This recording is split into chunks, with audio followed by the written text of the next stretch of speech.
గృహప్రవేశం చేసేటప్పుడు ఆవు దూడ ఎందుకు తీసుకొని వస్తారు అంటే, గృహప్రవేశం ఎవరైతే చేస్తున్నారో వారు ముందుగా వారు కూడా ఎవరైతే యజమాని ఉంటారో ఆ యజమాని కూడా లోపలికి ముందర ప్రవేశించరు. ఆ దంపతులు కూడా ముందర ఆవు దూడ వెళ్తుంది, ఆ తర్వాతే వీరు ప్రవేశిస్తారు. దేవుని పటాలు పట్టుకొని ఈ దంపతులు, తర్వాత ఆడపడుచులంతా కూడా బిందెలు పట్టుకొని ఇవన్నీ కూడా వెళుతూ ఉంటారు. పూజా సామాన్లు పట్టుకొని కొందరు ఈ విధంగా. అయితే ఎందుకని అసలు ఈ ఆవు దూడ ఎందుకు పెడతారు అంటే, మనం ఒక ఇల్లు కట్టుకుంటున్నాం అనుకోండి, కిటికీలు తలుపులు వీటన్నిటి కోసం కూడాను కలపని కొడతారు. కలపడ అంటే అది ఆ చెట్టు అనేటటువంటిది చనిపోతుంది, తర్వాతనే చేస్తారు. దాన్ని కలపగా వాడతాం మనం. వాడి ఇక్కడ చిత్రిక పట్టి అవన్నీ చేస్తారు కదా, అందుకని. తర్వాత ఇంటికి వాడేటప్పుడు కూడాను అందులో వాడేటటువంటి మట్టిని కూడా కాలుస్తారు కదా, అది కూడా దోషమట. అంటే ఈ దోషాలన్నింటినీ కూడా పోగొట్టడానికి ఆవుని తీసుకొని ఆవు దూడని తీసుకొని వచ్చి అందులో ప్రవేశింపజేస్తారు. ఎందుకని అనంటే లక్ష్మీ స్వరూపం గోమాత కదా. మనం ఏ పుణ్యకార్యం చేసినా కూడాను పంచగవ్యాలు లేకుండా మనం ఏ పుణ్యకార్యము చేయం. శుభాలు కొన్ని అశుభానికి కూడా వాడుతూ ఉంటారు ఈ పంచగవ్యాలు. శుభమని కాదు, అశుభమని కాదు, పంచగవ్యాలు అనేటటువంటిది వాడతారు కదా. కాబట్టి ఆవుకి, గోమాతకి అంతటి ప్రాశస్త్యం ఉంది మన భారతీయ సనాతన హైందవ ధర్మంలో. అంటే ఆ 33 కోట్ల దేవతలు ఉండేటటువంటి స్థానం గోమాత కాబట్టి ఆ గోమాత కనుక మొట్టమొదటగా వెళ్ళి అక్కడ అంతా తిరిగితే గనక అక్కడ ఉన్నటువంటి ఏవైనా సరే చిన్న పొన్న దోషాలు ఉంటే అవన్నీ కూడా పోతాయి. అందుకు కాను ఈ ఆవుని దూడని కూడాను గృహప్రవేశ సమయంలో ముందుగా పంపించేటటువంటి ఉద్దేశం ఇది.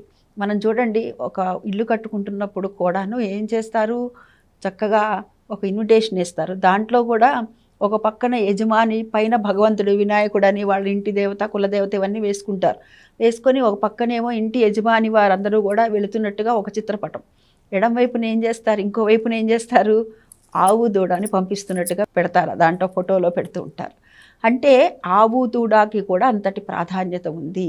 ఆవు దూడ లోపలికి ప్రవేశించిన తర్వాతనే ఈ దంపతులు కుడికాలు పెట్టి నవధాన్యాలు, ఈ దేవుడికి సంబంధించినటువంటి చిత్రపటాలు ఇవన్నీ కూడా తీసుకొని దీపారాధనలు తీసుకొని లోపలికి వెళ్తారనమాట.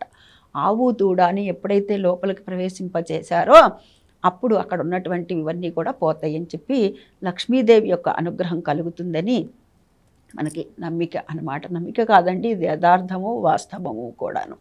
మరి ఇప్పుడు అపార్ట్మెంట్ కల్చర్ వచ్చేసిందండి, మరి ఏం చేయాలండి అని అంటే, మనకి ఇంట్లో గనక కింద భాగంలో ఉంటే గనక ఆవును తీసుకెళ్ళచ్చు. కానీ మనం ఏదో పుణ్యానికి పోతే పాపం ఎదురైంది అన్నట్టుగా కొంతమందిని ఈ మధ్యన చూస్తూ ఉన్నాము, లిఫ్ట్లలో తీసుకొని వెళ్తున్నారు. దానివల్ల కొన్ని గోవులు ఇబ్బంది పడుతున్నాయి. అటువంటి పనులు చేయొద్దు. అందుకు గాను ఎంతో కొంత గ్రాసం ఆ గోవు మన ఇంటికి వస్తే గనక ఏ విధమైనటువంటి ఆహారాన్ని పెడతామో అదే ఆహారాన్ని మన ఇంటి కిందన వాళ్ళని తీసుకొని వచ్చి కట్టేసేయమని చెప్పి అప్పుడు చక్కగా అక్కడ గోమాతకి పూజ చేసి కాస్త గ్రాసం అవి పెట్టి అక్కడ నుంచి కూడాను ఆ పంచం అంటారు, ఆవు పంచకం అంటారు కదా, అంటే ఆ గోమూత్రాన్ని తీసుకొని వెళ్ళి ఇల్లంతా కూడా చల్లండి. అలా చేస్తే కూడాను ఆ గోవు యొక్క అనుగ్రహం, ఆ గోమాత యొక్క అనుగ్రహం కలుగుతుందన్నమాట. అయితే ఇవాళ ఏదో వెండివి తీసుకొని వెళుతున్నామండి, అది కూడా ప్రత్యామ్నాయంగా అంటున్నారు. అది వారి ఇష్టము, వారికి మనసుకు సంబంధించినటువంటివి. అయితే కనుక ఈ అవకాశం ఉంటే కనుక మన ఇంట్లోకి అయితే కనుక తెచ్చే అవకాశం ఉంటే తీసుకురావాలి. అంతేగాని లిఫ్ట్లలో తీసుకెళ్తాము, ఆ మెట్ల మీద నుంచి తీసుకెళ్తూ నడిపిస్తూ ఈ మధ్యన వాళ్ళకి ఎవరికో జరిగిందని విన్నాను నేను, కాలు స్లిప్ అయిందని దాన్ని మళ్ళా ఇబ్బంది పెట్టామని. అలాంటి ఇబ్బందులు పెట్టద్దు. అందుకు ప్రత్యామ్నాయంగా చక్కగా కిందనే ఉంచి గోమాతకు పూజ చేసి అక్కడ నుంచి అవి తీసుకొని వెళ్ళి ఆ వంచకాన్ని చల్లండి ఇల్లంతా కూడాను. ఈ గోమూత్రం ఏదైతే ఉందో గోపంచకం అంటారు కదా, దాన్ని చల్లితే కనుక చక్కటి ఫలితాలు మనకి కలుగుతాయి. ఆవు దూడని తీసుకెళ్ళటంలో ఉన్న అంతరే 33 కోట్ల దేవతల యొక్క అనుగ్రహం మనకి కలుగుతుంది. స్వస్తి.